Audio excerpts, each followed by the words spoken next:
Hello, it's Randi Rhodes. Here's a clip from our show, and go to randyrhodes.com for the whole thing and a podcast. Buy a stinking podcast. Mary had a little lamb. The fall. We believe that all men are created equal. To the magnificent mosaic that is America. From radio beacon to radio beacon. I have a dream today. Change has come to America. Believe me. Knock, knock. Who's there? It's a figment of your imagination. Randi Rhodes Show. Turn up your mind. Call in, connect. To speak to Randi, call 561-270-3844. 561-270-3844. Here's Debbie Dingle. He was not, contrary to what the president said there last evening in the rotunda.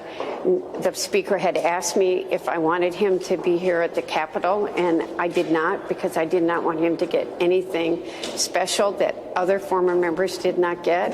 What I wanted him was at our church where we had been married, that I had taught Sunday school when in college, and when we happened to be in Washington on a Sunday, went to Mass. So he did lower the flags, and by the way, he called me. Oh. And I appreciated that call. He was very empathetic on that call. His kindness meant a lot, and I was grateful. And still to this day, even after the remarks last night, kindness meant a lot at a difficult time. He seemed to play to the crowds at these rallies, and he said a similar thing about John McCain, whose family was deeply hurt by that. What is it about the way he behaves in front of these crowds? You know, I don't know. It makes me sad. I do know, having watched more of these clips than I wanted to of what was said last night, he got a very mixed reaction. And I just think sometimes people need to remember that we're all human. Oh, my God. This man is not. This man has no heart. He's like the Grinch, you know, where his heart should be is just like a little oozy, pussy gravy sore. Just a necrotic little, a boil. It's not a heart. He doesn't have any feelings. He doesn't feel. If he did, he would cave in on himself like all malignant narcissists would. This is not, and comparing that man who did that last night to Jesus... I am the chosen one. Oh, bite me. Just burn now. Just go burn. You know, I must have missed the Bible story about Jesus trying to bribe the Samaritans into helping him get reelected as the Prince of Peace. I must have missed that. You know the difference between Jesus and Trump? Jesus he wasn't so sure he was the Messiah. And AOC, she was so good. She actually responded to this comparison of the Democrats to Pontius Pilate and Donald Trump to Jesus. She tweeted about Romans 1:25. They exchanged the truth about God for a lie, and they worshipped and served and created things rather than the Creator.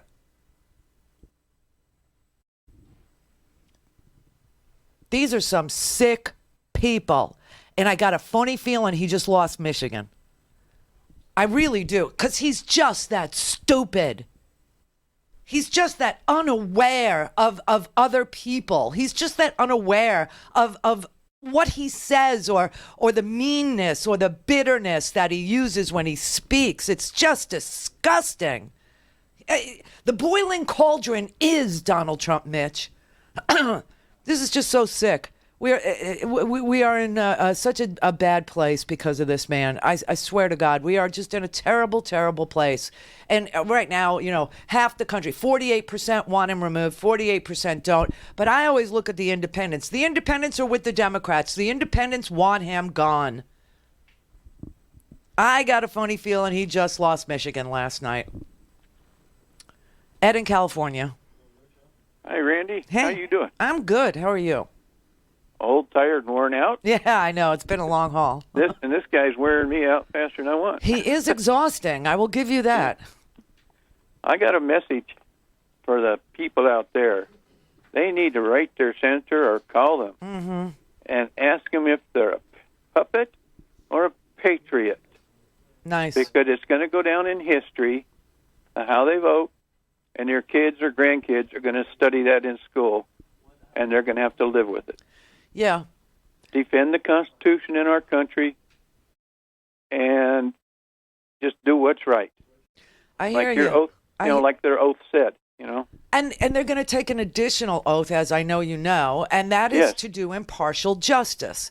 So but why? They've already planned that out. That's what I'm saying. So how in the world does Mitch McConnell stand there with a straight turtle face and say that this is not justice? They weren't asked to be, involved in justice when the oath clearly says that they swear to do impartial justice. How could he stand there and say that that is not what he's called upon to do if that's the oath? He's a lot like Donald Trump. He's what's good isn't necessarily what he's going to do.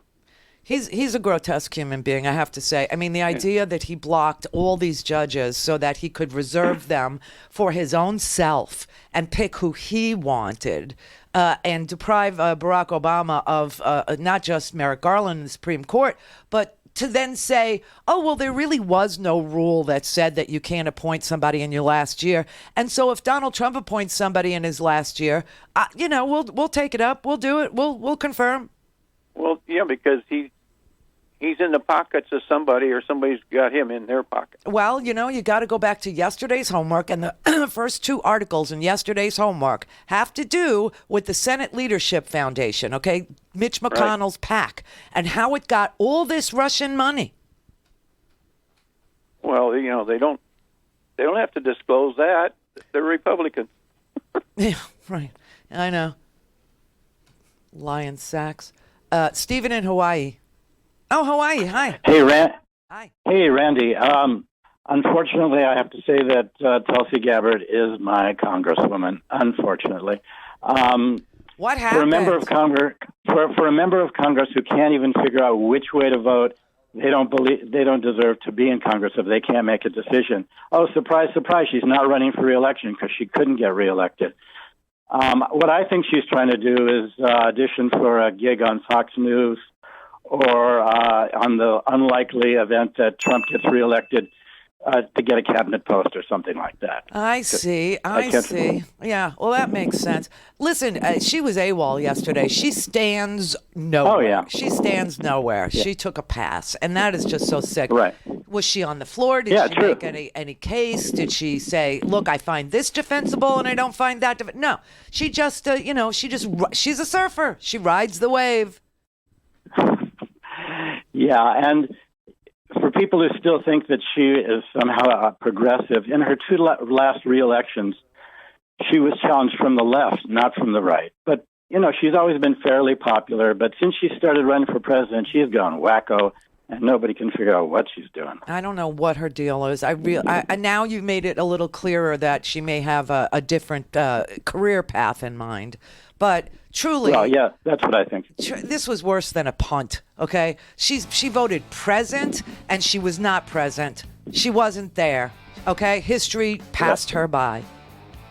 So absolutely, that's and the end of her. She's always been looking for a headline. This gives her headline. If she voted a certain way, it would. And when she announced that she wasn't going to be in the next debate, well, she wasn't qualified to be in the next debate. She didn't need to announce that she wasn't going to go. She's always looking for a headline. Yeah, and that's the thing. Tonight, she will not be on the stage. So isn't that something? There's a big debate tonight, everybody. 8 o'clock Eastern.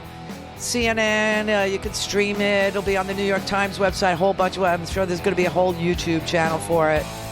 But 7 candidates. Tulsi is not one of them. Kamala's not one of them either because she removed herself from running. So 7 left tonight.